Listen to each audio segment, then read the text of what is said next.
नमस्कार, CG news plus 24 में आप सभी का स्वागत है। विश्व नर्सेस दिवस पर मुख्यमंत्री के द्वारा सीधे नर्सों से किया गया वार्तालाप। देखिए हमारी खास रिपोर्ट। देखते रहिए सीजी न्यूज़ प्लस 24। जो कोरोना के समय में अपने जीवन की परवाह किए बिना बहुत ही अच्छा काम कर रहे हैं सर। अब मैं बलौदा बाजार से वर्षा गुंडानी जी को आमंत्रित करूंगी। सर, इन्होंने कोविड में अपने पति और मां दोनों को खो दिया, उसके बावजूद ये अपनी ड्यूटी पर डटी हुई है। सर, सबको नमस्कार, गुड इवनिंग। नमस्कार। मेरा नाम वर्षा गुंडानी है, मैं सीएससी पलारी में पोस्टेड हूँ।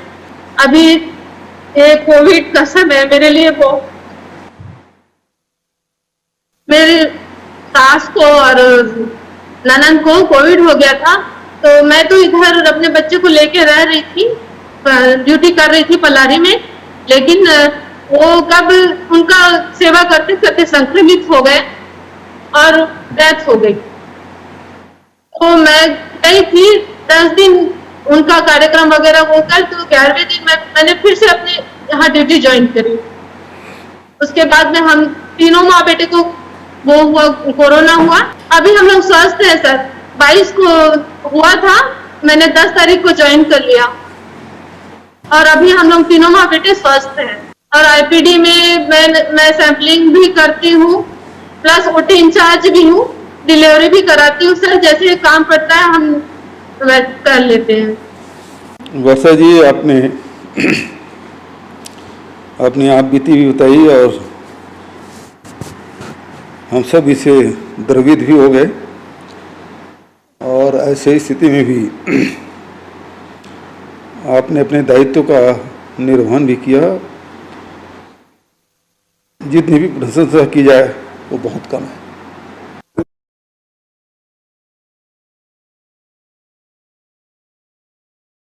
इस महामारी के काल में आप लोग जो सेवाएं दे रही हैं, जिन परिस्थितियों में दे रही हैं, उसके लिए मैं पुनः आप सबको बधाई देता हूं, शुभकामना देता हूं। मंत्रिमंडल के हमारे सभी साथीगण, सभी अधिकारीगण और सभी नर्सों को मैं नमस्कार करता हूं और बधाई भी देता हूं कि विपरीत परिस्थिति में आप काम कर रही हैं। बहुत से सभी नर्सों से बात नहीं की जा सकती, लेकिन कुछ नर्सों से हमने बात की और उनके परिवार प्रभावित होने के बाद भी किस प्रकार से न केवल वो खुद प्रभावित हुए, परिवार के लोग प्रभावित हुए, परिवार के लोगों को खोने के बाद भी जो सेवाएं आपने दी है वो उत्कृष्ट सेवा की श्रेणी में आता है। और मैं सभी जितने भी नर्स बहनें हमारे काम कर रहे हैं उसको मैं सलाम करता हूं, उनका इस्तकबाल करता हूं, उन्हें बधाई देता हूं, शुभकामना देता हूं, क्योंकि एक ऐसा समय है जिसमें ये संक्रमण ऐसा है जिसमें परिवार के लोग भी साथ में नहीं खड़े हो पाते। ऐसे समय में मरीज के लिए आप ही सब कुछ होते हैं। जहां डॉक्टर भगवान के रूप में देखा जाता है, वहीं हमारे नर्स बहनें किसी देवी से कम नहीं है।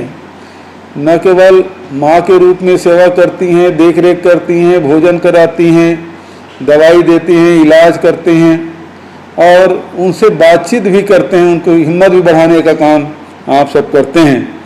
तो ये विपरीत परिस्थिति में किया गया कार्य है, जिसे मैं समझता हूँ कि बहुत सारे नर्स लंबे समय से काम कर रहे हैं, लेकिन ऐसी परिस्थिति में काम करने का मौका शायद पहली बार मिला है।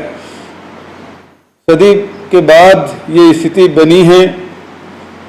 100 साल पहले इस प्रकार से महामारी आई थी, ये महामारी फिर से आया है। पिछले साल भी आया था और ये सेकंड स्ट्रेन भी अभी आया हुआ है और वैज्ञानिक कह रहे हैं कि तीसरा स्ट्रेन भी आएगा, उसकी भी तैयारी हम सबको करना है। तो पहले और दूसरे स्ट्रेन ने हमें बहुत कुछ सिखाया है कि किस प्रकार से स्वयं को सुरक्षित रखते हुए मरीजों की सेवा करना है। ये हम सब ने सीखा है। तीसरा हो सकता है इससे और ज़्यादा चुनौतीपूर्ण हो, उसकी तैयारी भी हम लोगों को करना चाहिए। बहुत सारी नर्सें हैं जो आईसीयू के और वेंटिलेटर में भी सेवाएं दे रही हैं। तो अब ज़्यादा ट्रेनिंग देने की ज़रूरत है। जो स्टाफ है वो आईसीयू के भी और वेंटिलेटर में भी अपनी दक्षता हासिल करे और सेवाएं दे सके। पिछले समय केवल दवाइयों से ही इलाज हो पाता था। बहुत कम लोग हैं जिनका ऑक्सीजन लेवल कम होता था, लेकिन इस समय अधिकांश मरीजों के ऑक्सीजन लेवल कम हुए। जो हॉस्पिटल आए ऑक्सीजन लेवल कम हुआ, हाइपोक्सिया जैसी स्थिति बनी और उसके कारण से बहुत लोगों की जानें भी गई। इन परिस्थितियों में काम करने का आप सबको अनुभव हो चुका है। आगे की भी लड़ाई की तैयारी हम सबको करनी है।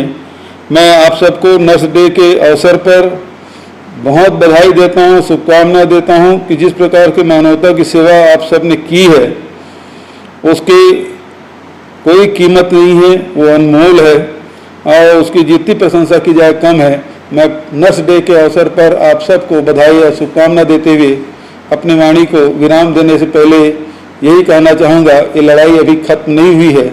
हम सबको लगातार इससे संघर्ष करना है और जीत हासिल करना है। बहुत बहुत बधाई, बहुत बहुत शुभकामनाएं।